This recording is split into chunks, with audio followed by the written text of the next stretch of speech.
இப்போ சில சமிக்கைகள் வெளிவரதை நம்ம பார்க்கின்றோம். இந்தியா தனது ராணுவ தாக்குதலை நிறுத்தினால் எங்கள் நாடும் இங்கே நிறுத்துவது குறித்து பரிசீலிப்போம் அப்படின்னு பாகிஸ்தானுடைய வெளியுறவுத்துறை அமைச்சர் சற்று நேரத்துக்கு முன்பாக கூறியிருக்கிறார் அப்படிங்கிறத பார்க்கின்றோம். இந்த டெவலப்மெண்ட்ஸ் எல்லாம் ஒரு பேட்டர்னை நமக்கு காட்டுது. அமெரிக்க வெளியுறவுத்துறை அமைச்சர் 2 தரப்போடையும் பேசுகிறார்.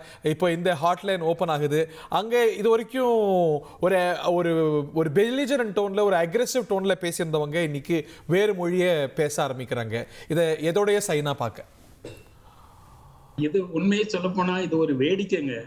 அதாவது பாகிஸ்தான் உள்ள பாதுகாப்பு அமைச்சர் இப்படி சொன்னது பெருசா ஆச்சரியம் பண்ணப்படுறதுக்கு இல்ல. ஏனால் அவங்களால நான் இந்தியா முன்னாடி நிக்க முடியாது. அந்த நிலைமையில அவங்க இல்ல. அது பொருளாதார ரீதியா இருக்கட்டும், இல்லது இந்த டிஃபென்ஸ் போர்சஸ் யாரா இருந்தாலும் சரி, அவங்க இப்போ பொருளாதார நிலையில சீர்குலைஞ்சு போய் இருக்கிறதுனால தேர் லைக் அடுத்த நாடுகள்கிட்ட பிச்சை எடுத்து தான் அவங்க காலத்தை ஓட்டிக்கிட்டு இருக்கிறாங்க. ஸோ அதனால நான் ஒன்னும் ஆச்சரியப்படுறேன். அங்குள்ள பாதுகாப்பு அமைச்சர் இதை எதுக்கு இது இப்படி சொன்னதுன்னா, அவங்களால முடியல. அவங்களுக்கு தெரியும் ஒரு 4-5 நாளைக்கு கூட அவங்களால தாக்கு பிடிக்க முடியாது அப்படிங்கறது தெரியுங்கிறதுனால இது மெதுவா இப்படி சொல்றாங்க. ஏன்னா they want to exit with some honor. அதத்தான் நான் சொல்லுவேன். அதுதான் இது ஒரு இந்த வழியில இப்படி சொல்லுவோம் அப்படின்ட்டு இது ஒரு இண்டிகேஷன் நமக்கு கொடுத்திருக்கிறாங்க. இதுல இன்னொரு விஷயத்தையும் பார்க்கணும்.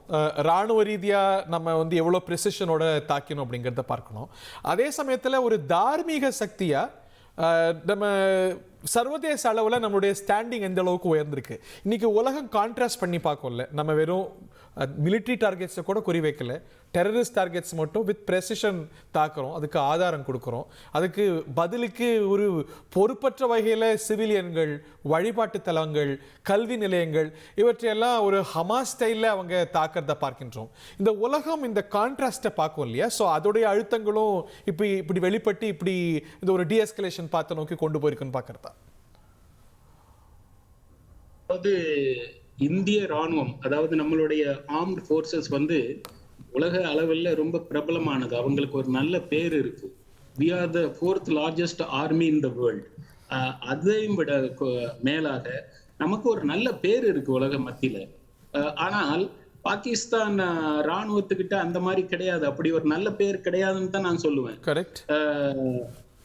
ஸோ அதனால அவங்க இப்போ நம்ம அங்குள்ள முகாம்களை உடைச்சாலும் அவங்க சிவிலியன் அட்டாக் பண்றாங்க. நீங்க சொன்ன மாதிரி முக்கியமான ஸ்தலங்கள், அது தொழுகு, இந்த மாதிரி ரிலிஜியஸ் பிளேசஸ், அப்புறம் ஈவன் ஸ்கூல்ஸ், இந்த மாதிரி இதெல்லாம் அவங்க டார்கெட் பண்ணி அட்டாக் பண்றாங்க.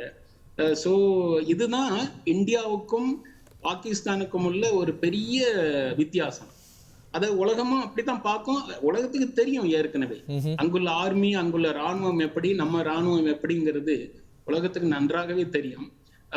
ஸோ என்ன பண்றது, அதாவது எப்படியோ துரதிருஷ்டவசமா என்னன்னு தெரியல.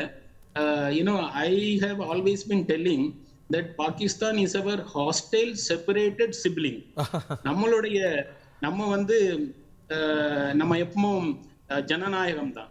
அங்க உங்களுக்கு தெரியும் மாறி சில நேரத்துல பேருக்கு, இப்ப கூட அப்படிதான், பேருக்கு தான் ஜனநாயகம் அல்லது நாட்டை அங்க ஓட்டுறது ஆள்றது ராணுவம்.